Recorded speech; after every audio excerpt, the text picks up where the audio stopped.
Saya akan bicara mengenai mengasihi Tuhan pada pagi hari ini, tapi saya mau buka dulu dengan cerita seperti ini.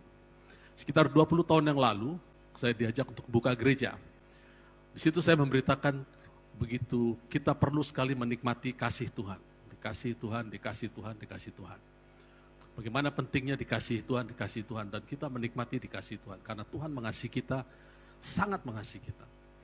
Tapi apa yang terjadi setelah itu, orang-orang yang sekarang yang saya ajar ini sangat menyukai sekali ajaran yang saya bawa.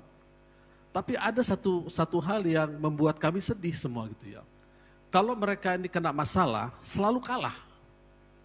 Ada yang masalah keuangan, kalah. Nggak bisa bayar uang sekolah, ada yang nggak bisa bayar uang untuk ujian, ada yang sakit, selalu kalah.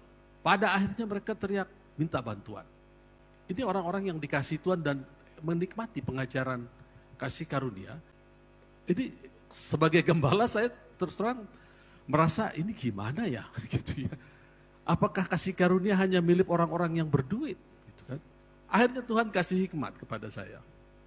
Mereka sangat menikmati kasihku, tapi aku belum bisa menikmati kasih mereka kepadaku. Jadi kuncinya adalah Tuhan juga ingin kita mengasihi Dia. Di Titus pasal 2 dikatakan, wanita-wanita yang dewasa harus mengajar wanita-wanita yang muda untuk mereka mengasihi suaminya.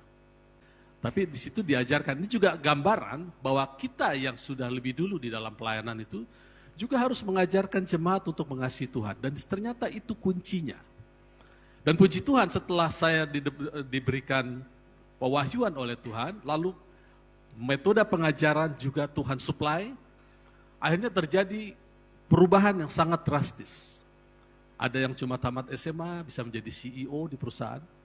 Ada yang tidak dapat cari kerja, susah nyari kerja, di zaman pandemi kan susah, malah dapat kerjaan. Ada yang dipromosikan, ada macam-macam pertumbuhan terjadi. Itu sejak saya rubah. Apakah ada tantangan? Ada.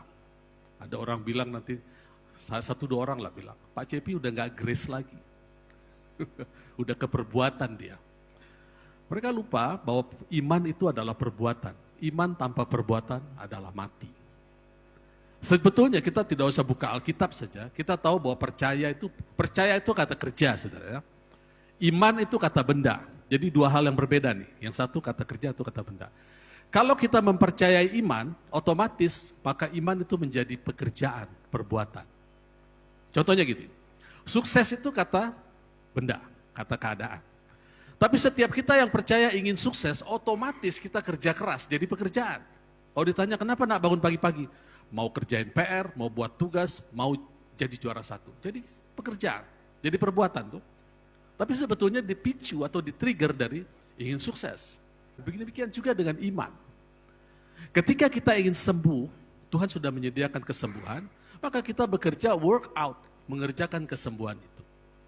Ketika kita ingin sukses, maka kita menjadi bekerja aktif membaca firman Tuhan. Tahukah Bapak Ibu Saudara bahwa kita diciptakan untuk sukses? Tuhan menaruh awal kita dan menaruh akhir kita yang disebut tetelestai, sudah finish dalam Kristus. Lalu semua ditaruh di dalam kita yang disebut kekekalan. Khotbah katakan Allah menaruh kekekalan di dalam kita tapi manusia sulit memahaminya. Artinya kesuksesan itu terperangkap di dalam diri kita. Terperangkap. Jadi kesuksesan itu bukan di sekolah kita, bukan di pekerjaan kita. Saya mulai gali banyak pengajaran, bagaimana orang-orang bisa mengalami lompatan, breakthrough di dalam keuangannya khususnya ya, karena uang ini nggak main-main saudara. Uang ini adalah saingannya Allah, kompetitornya Allah dalam hati kita. Ketika Tuhan Yesus melayani 3,5 tahun di bumi, dia simpulkan begini, cuma ada dua Tuhan, yang satu Allah, yang satu Mamon. Lalu orang menerjemahkan Mamon itu sebagai uang, padahal Mamon bukan uang. Mamon adalah dewa yang disembah zaman Tuhan Yesus melayani dulu. Dewa ini adalah sesuatu yang dikejar, pokoknya orang bagaimana caranya, dia ingin sukses, jadi ternama, terkenal, banyak uang dengan cara apapun, menghalalkan segala cara. Ini yang disebut Mamon, cuma dua. Iblis gak masuk. Iblis gak masuk itu kan. Mamon dan Allah. Makanya Mamon itu kompetitor Allah. Jadi segala sesuatu kalau motifnya sudah Mamon, udah repot kita. Ya. Kita akan lemah karena kita tidak punya kekuatan Allah. Nah, sekarang kita buka 1 Yohanes pasal 4 ayat 10. Inilah kasih itu, bukan kita yang telah mengasihi Allah, tetapi Allah yang telah mengasihi kita dan yang telah mengutus anaknya sebagai pendamaian bagi dosa-dosa kita. Itu kasih.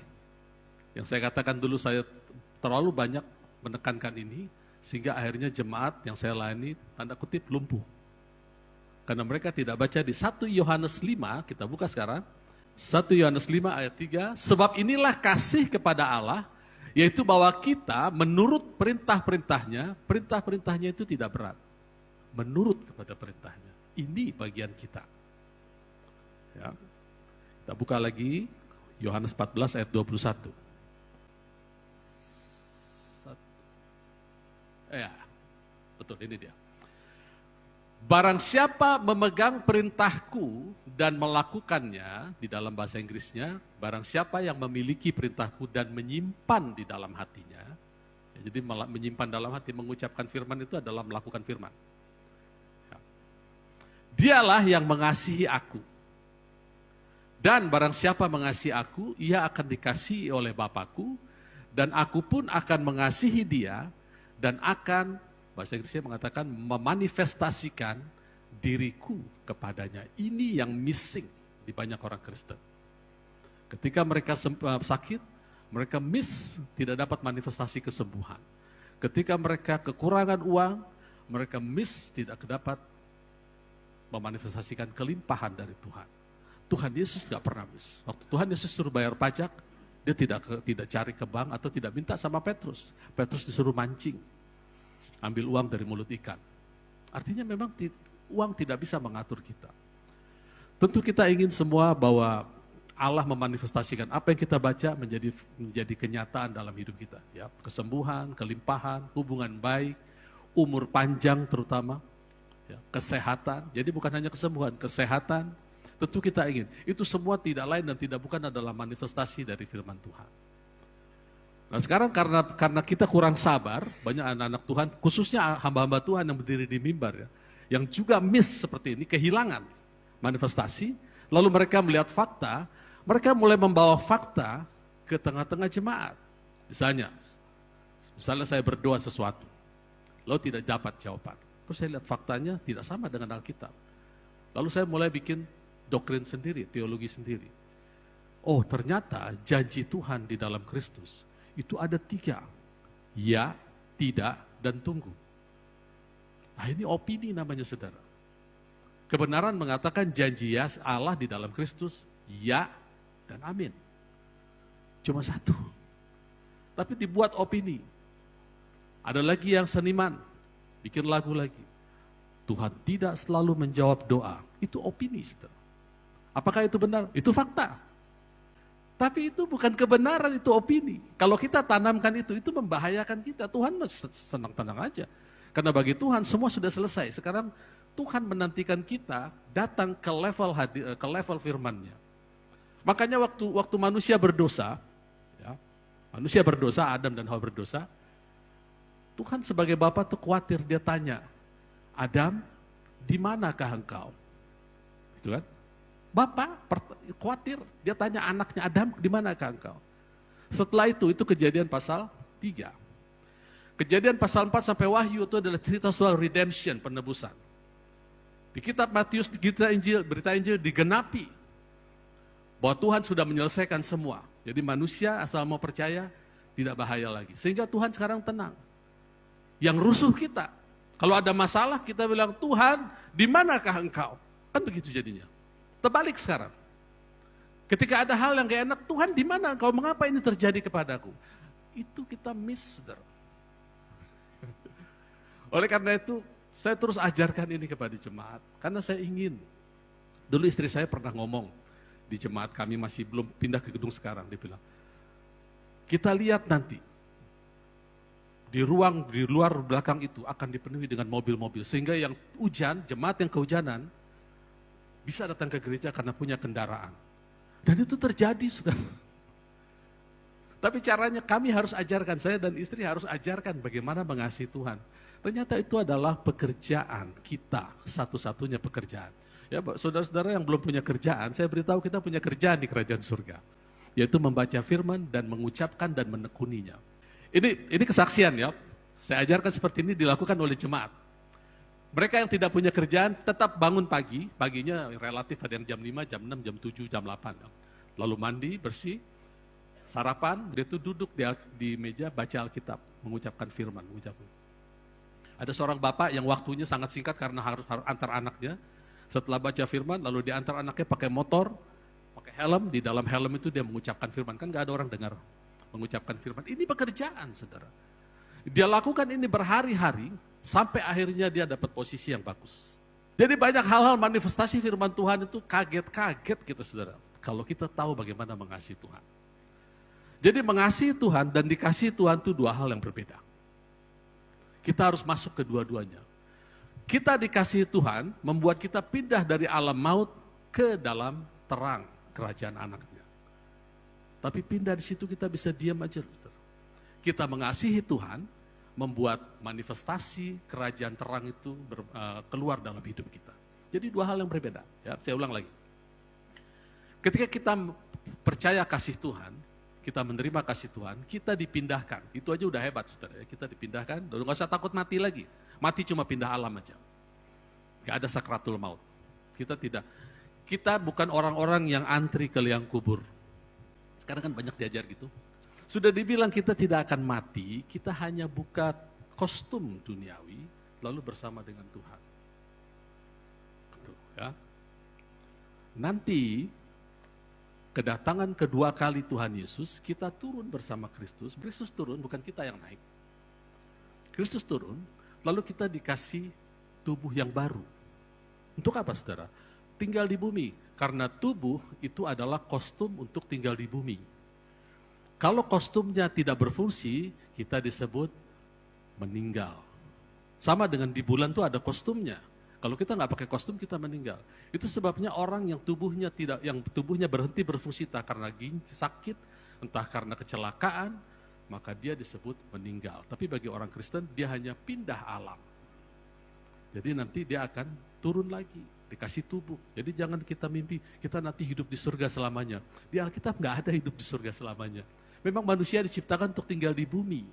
Cuma nanti yang ajaibnya, setelah Yesus datang kedua kali, tubuh kita ini tubuh kayak Tuhan Yesus sudah tembus tembok, saudara. Tapi keluar dari atmosfer ya mengap-mengap juga kita, karena kita perlu oksigen, saudara. Dan surga itu adalah headquarter kita. Kita bisa main-main ke sana. Sekarang aja Yesus belum datang, banyak hamba Tuhan diajak main-main ke surga, kok pulang lagi. Banyak. Jadi surga itu memang headquarter kita. Di dalam kita, roh kita ini kekal, saudara. Roh kita kekal, gak pernah bisa dia musnahkan. Setelah meninggal pilihannya dua, bersama Yesus atau bersama kerajaan gelap. Tapi kita diberi tubuh untuk tinggal di sini. Makanya saya pakai istilah gini. Tubuh ini adalah tiket untuk tinggal di bumi. Makanya jaga tubuh baik-baik. Jaga kesehatan. Ya, makan juga dipilih, olahraga, karena ini tiket, saudara. Tidak peduli seberapa besar pengurapannya, kalau senang makan sate kambing terus tiap hari, ya kita cepat pulang ke surganya. Gitu ya. Jadi tubuh ini dijaga karena itu tiket.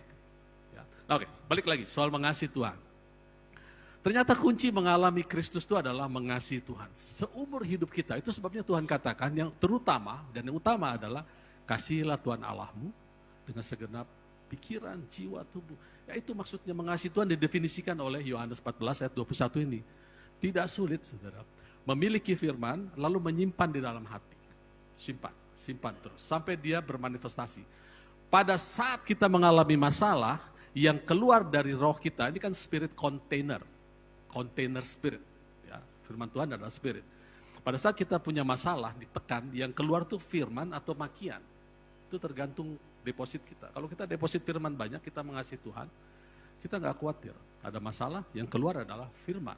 Kalau yang keluar firman, maka masalah takut. Tapi kalau yang keluar stres kita, masalah senang. Ya. Oleh karena itu terus simpan. Nah kalau kita baca lagi, saudara ya, raja dari segala raja bilang begini, kerajaan Allah Atau kerajaan surga seumpama. Kerajaan surga seumpama. Kerajaan surga seumpama. Semua kita baca yang namanya seumpama itu adalah pekerjaan semua. Seumpama orang menabur benih, seumpama orang mencampurkan ragi ke adonan, seumpama orang menanam seumpama benih juga. Lalu kerajaan sorga itu macam-macam. Dan ada lagi yang unik, kerajaan sorga seumpama pukat. Jadi kalau kita lihat seumpama semua, itu adalah pekerjaan semua. Jadi kembali lagi, mengasihi Tuhan adalah pilihan buat kita. Saya mau mengajak kita semua belajar mengasihi, harus dipaksa, saudara. Saya pernah katakan di sini, kalau manusia jasmani kita tidak makan, pasti lapar. Kalau manusia rohani terbalik. Kalau manusia rohani itu, kalau dia makan, dia pasti lapar. Tapi kalau dia tidak makan, dia nggak lapar. Makanya orang di dalam Tuhan, khususnya pendeta ya, yang sudah khotbah dari mimbar ke mimbar. Ini saya dengar pengakuan dari para pendeta yang dari tahun 80-an, yang sudah khotbah dari mimbar ke mimbar. Mereka suka bilang begini, saya memang khotbah dari mimbar ke mimbar, tapi saya merasa kesepian di tengah-tengah keramaian. Karena khotbah saya sudah hafal semua. Dia nggak baca firman lagi. Jadi nggak lapar lagi. Nah untuk jemaat juga sama. Pendeta itu nggak lebih tinggi dari jemaat, saudara ya. Jangan salah ya. Posisi tertinggi itu adalah anak kita semua. Pendeta itu adalah karunia Roh Kudus untuk melengkapi anak melalui anak. Jadi saya juga anak. Ini posisi tertinggi. Jadi gift itu tidak pernah status. Gift itu adalah pekerjaan Roh Kudus. Ya. Jadi dia katakan, saya sudah kemana-mana khotbah sudah hafal, jadi nggak mau baca Alkitab lagi karena sudah tahu ayatnya di mana. Padahal penting ini mata melihat, makanya saya suka buka ayat supaya kita semua baca. Siapa tahu ada yang jarang-jarang buka di rumah gitu ya. Bukan menyalahkan, siapa tahu aja ya. Karena penting bagi jemaat juga seperti itu. Harus dipaksa. Apalagi kita. Dulu waktu saya masih kerja, saudara, pagi-pagi saya harus sudah bangun. Terus kadang-kadang karena capek malam kalau lagi tender, saudara, urusan tender ini saya bisa pulang jam 3, jam 2 malam. Paling cepat jam 11 malam. Capek. Tapi saya harus paksa, di mobil itu saya pasang kaset. Sekali jalan bisa 2 khotbah. Sambil nyetir, karena di jalan bisa 2 jam, 3 jam kalau macet. Pulang, paling tidak 1 khotbah. Nanti malam mau tidur, dengar lagi. Harus dipaksa. Makin didengar, makin lapar.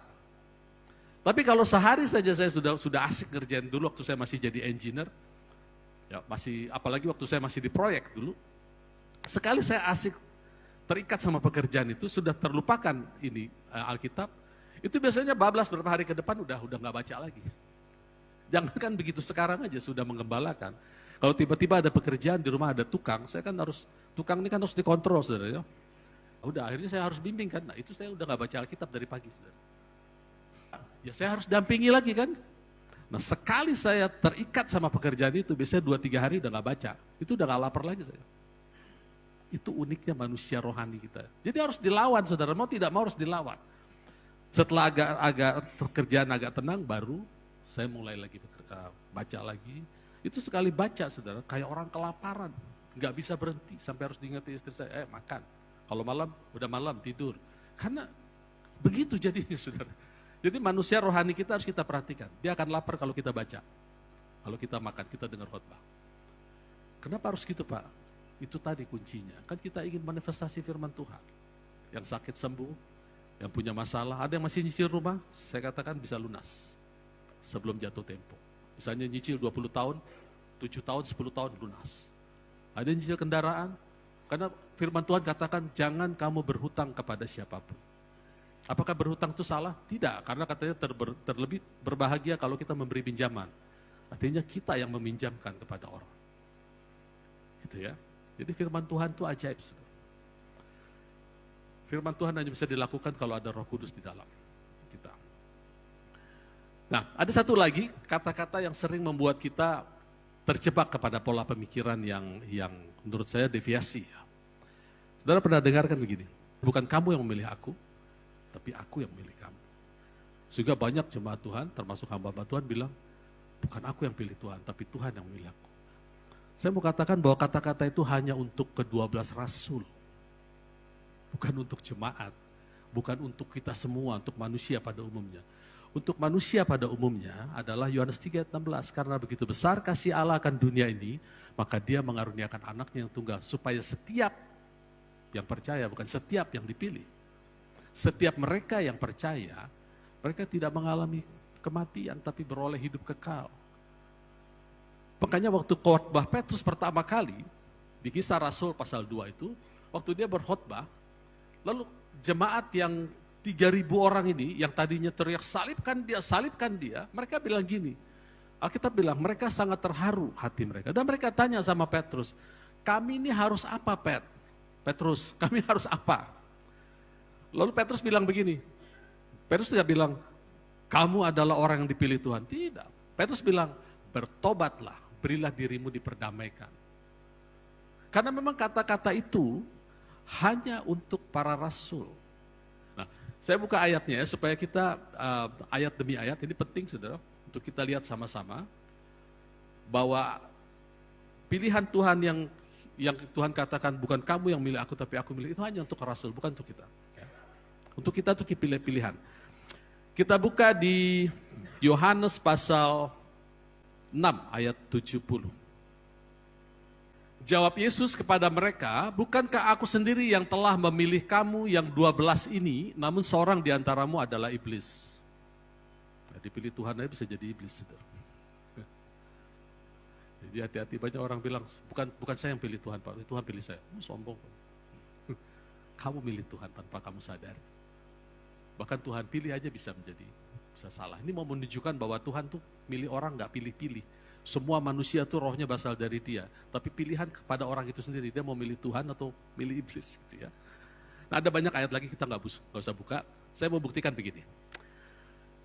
12 rasul itu, ya rasul cuma 12 ya, jabatan. Kalau karunia rasul ada jutaan. Di tempat ini yang bekerja karunia rasul, saya bisa katakan Pak Ebi juga. Roh Kudus bekerja melalui Pak Ebi menjadi rasul, Pak Denis, Pak Renhat, itu semua adalah karunia rasul. Itu Roh Kudus, bukan mereka. Ya. Tapi jabatan rasul itu cuma 12. Kalau ditambah rasul, misalnya rasul saya di Cibubur, rasul JP, maka Yerusalem baru, pondasinya berubah, izin bangunannya harus berubah. Karena di situ cuma 12 batu, nggak ada nama JP di situ. Jadi jabatan rasul itu cuma 12 dan itu dipilih Tuhan. Polanya adalah Tuhan yang memilih mereka. Nah, apa yang terjadi ketika Yudas jatuh? Lalu Petrus ini yang terkenal banyak bicara, ya, sedikit berpikir. Dia bilang begini, sekarang kita harus pilih pengganti Yudas. Lalu dia kutip ayat di kitab Mazmur, bahwa tempatnya, jabatannya, ketika ada jabatan. Jabatan ini hanya Tuhan yang beri. Jabatannya itu akan digantikan orang lain. Haruslah dia di antara kita sejak dari Galilea. Jadi tentukan kriteria. Ya. Nah, orang yang dekat sama mereka itu ada ring 1, ring 2, ring 3. Ring 1 12 orang, ring 2 70 orang, ring 3 120. Lalu dari 3 ring ini yang dipilih cuma 2. Matias dan Barabas. Udah gak fair, mungkin dia dekat sama Matias dan Barabas. Lalu dari 2 ini yang dipilih, Matias, ketok palu. Hasil quick count, pemenangnya adalah Matias. Gitu ya. Terus, nama Matias tidak pernah lagi disebut sejak dari Kisah Rasul sampai Wahyu. Apa yang terjadi? Invalid di surga. Gak kepake. Karena Tuhan punya pilihan lain, namanya Paulus. Paulus ini adalah teroris, nggak suka Tuhan Yesus. Dia bunuhi orang Kristen. Di tengah jalan Tuhan buka horden surga dikit, dibilang, hei Saulus, kenapa kau aniaya aku? Siapa? Aku nggak aniaya kamu. Aku Yesus. Kau aniaya jemaat Tuhan, berarti kau aniaya aku. Jadi Yesus mengidentifikasikan dirinya sama jemaat. Karena pertanyaannya, kita berani nggak identifikasi diri kita sama Yesus? Harus berani, kalau nggak fair saudara ya. Lalu, dia bilang gini, sekarang kamu pergi ke jalan lurus, temui seorang namanya Ananias. Minta doakan sama dia. Nah dia ke sana, Tuhan Yesus paralel, dia bicara sama Ananias. Ananias, kamu ke jalan lurus, temui ada seorang namanya Saulus, sedang berdoa, dan dalam penglihatan dia melihat kamu datang, mendoakan dia, dan dia sembuh. Ananias bilang apa? Orang ini teroris Tuhan. Orang ini membunuh orang-orang Kristen. Terus Tuhan perhatikan kata-kata Yesus. Orang ini adalah alat pilihanku. Dengan kata lain, bukan dia yang milih aku yang milih dia. Jadi clear, bahwa aku memilih dia itu hanya untuk para rasul. Kita tetap harus pilih dia, harus mengasihi dia, setiap hari hidup kita ini pilihan, saudara. Ada seorang ahli psikologi mengatakan begini, setiap hari kita ada ribuan keputusan yang harus kita ambil. Setiap hari. Kita mau nafas saja pilihan. Kita mau bangun, kita memilih. Kita mau makan, kita memilih. Kita mau ngambil baju, memilih. Kita diganggu orang, kita mau marah atau diam, memilih. Itu ribuan. Jadi kita perlu Roh Kudus untuk memilih. Itu sebabnya Roh Kudus ditaruh di dalam kita bukan untuk nganggur, untuk mengajari kita. Supaya kita tahu memilih yang baik dan yang buruk. Ya, karena kita buka 2 Petrus 1 ayat 2 Petrus pasal 1 ayat 10. Karena itu saudara-saudara, berusahalah sungguh-sungguh supaya panggilan dan pilihanmu. Ya. Jadi kita semua dipanggil, kalau berita Injil kita semua dipanggil, saudara.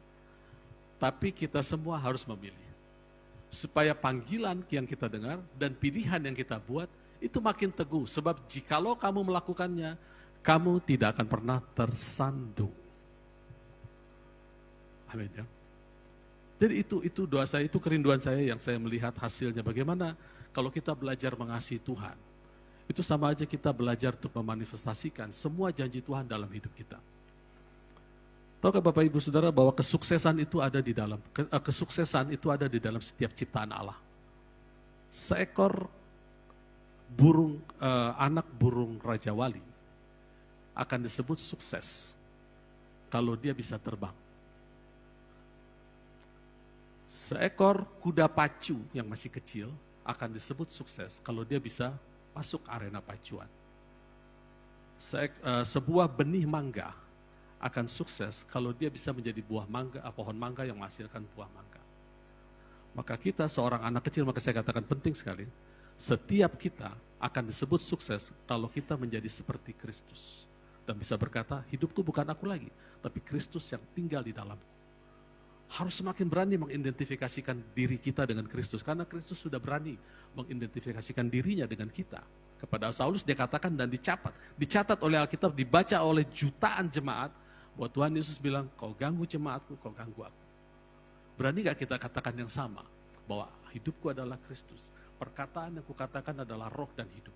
Saudara berkata-kata kepada tubuh, dalam nama Yesus kau sembuh.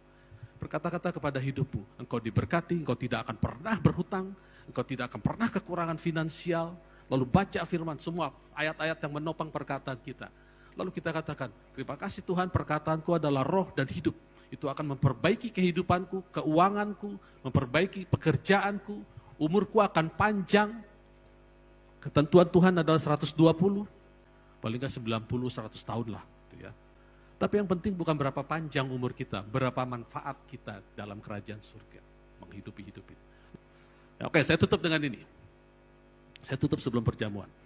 Sudah tahu Alkitab mengatakan bahwa itu satu hari bagi Allah 1000 tahun di bumi. Oke ya, satu hari di surga 1000 tahun. Di surga sebetulnya nggak ada waktu. Karena waktu itu ada di dalam Allah, bukan Allah di dalam waktu. Jadi kalau Allah di dalam waktu, maka waktu maha besar. Ya. Ini untuk mempermudah kita, satu hari di surga 1000 tahun di bumi.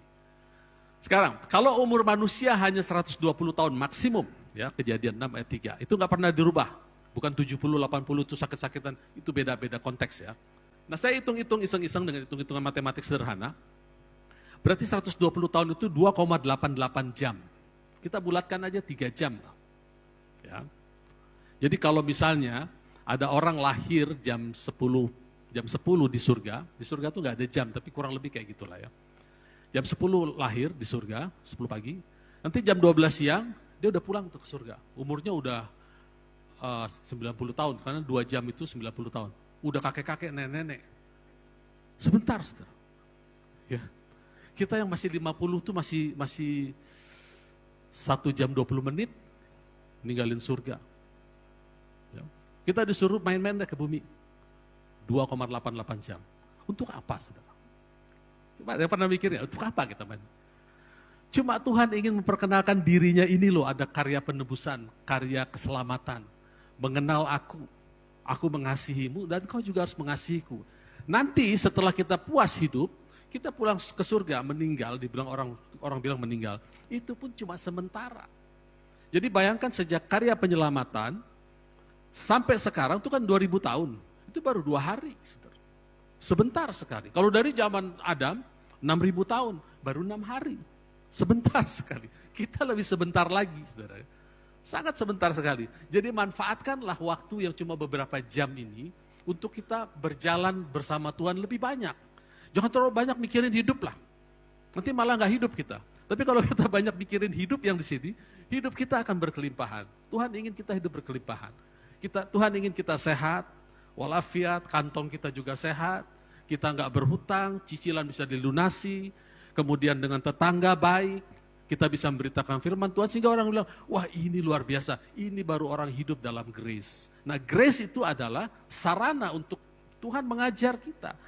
Grace itu bukan hanya pengampunan dosa, kita mendegradasi grace kalau cuma pengampunan dosa. Kasih karunia itu adalah kita bergaul dengan Tuhan, Tuhan ngomong kita dengar, kita ngomong Tuhan dengar.